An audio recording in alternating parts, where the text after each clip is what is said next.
Okay, today I want to talk about this story here. Chick-fil-A employee busted in bizarre $80,000 mac and cheese scheme. Okay, where do we even begin? Okay, so this is Keyshawn Jones, and he was fired from a Chick-fil-A in Texas about a year ago. And then allegedly, over the last few months or so, he just shows up to this particular Chick-fil-A where he used to work and starts entering in fake mac and cheese orders and refunding them back to his credit card. And he does this like 800 times in a day, totaling up to $80,000 in returns back to his personal credit card. I don't even understand how this scam even worked. There are several things going on here that just like really bothers me about this story.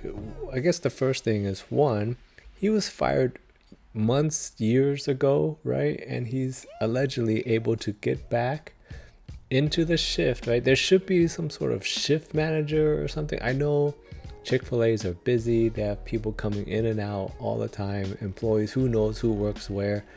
But there's usually like a shift manager. The fact that he was able to get to the register and starts like entering in transactions and whatnot, that's and nobody cares. I know I've worked in retail before, and there's like all kinds of new faces all the time, and it's hard to know who's doing what, but it's, I don't know, there's usually some sort of manager there. Maybe he waited. Maybe that's it. Maybe he waited. He got fired last year and then he waited a few months. So, turnover rate could be high. New employees, new faces all the time. No one recognizes him anymore. And he just acts like he knows what he's doing. And then, bing boom, $80,000 mac and cheese. And the other thing that really bothers me about this is that because he did it several times throughout like a few months, right? He just comes in, orders mac and cheese, refunds them back to his credit card. So that's at least that's what the story says. I don't understand how he can. Maybe that's some sort of Chick-fil-A thing where he can enter a transaction and then refund it back to his credit card.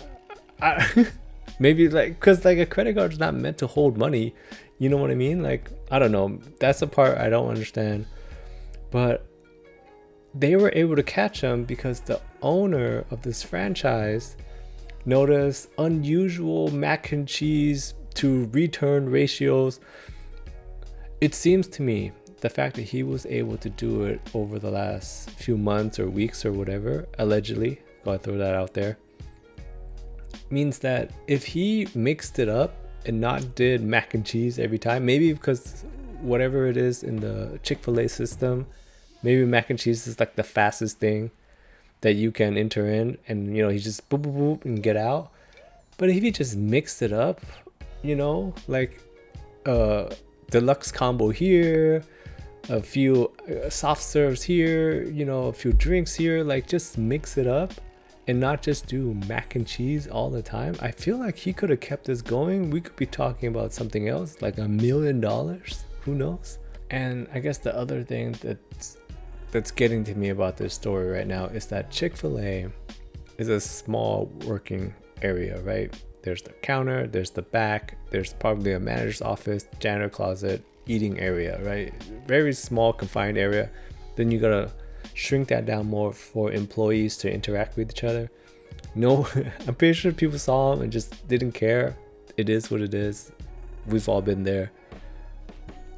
What makes me think about though is that what happens if you take this idea to another retailer, someone bigger, like a Walmart or something of that nature, a bigger store, maybe a Kohl's. Like a Kohl's to me has tons and tons of space, but very few actual workers. Is very spread apart. Like easily you can get in there, boop boop boop boop.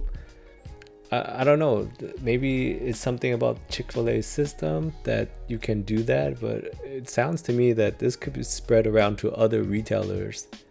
And if he wasn't so lazy, I don't know, it could be a speed thing where maybe, like I said, mac and cheese is probably the first thing, and he was just able to do boop, boop, boop right away.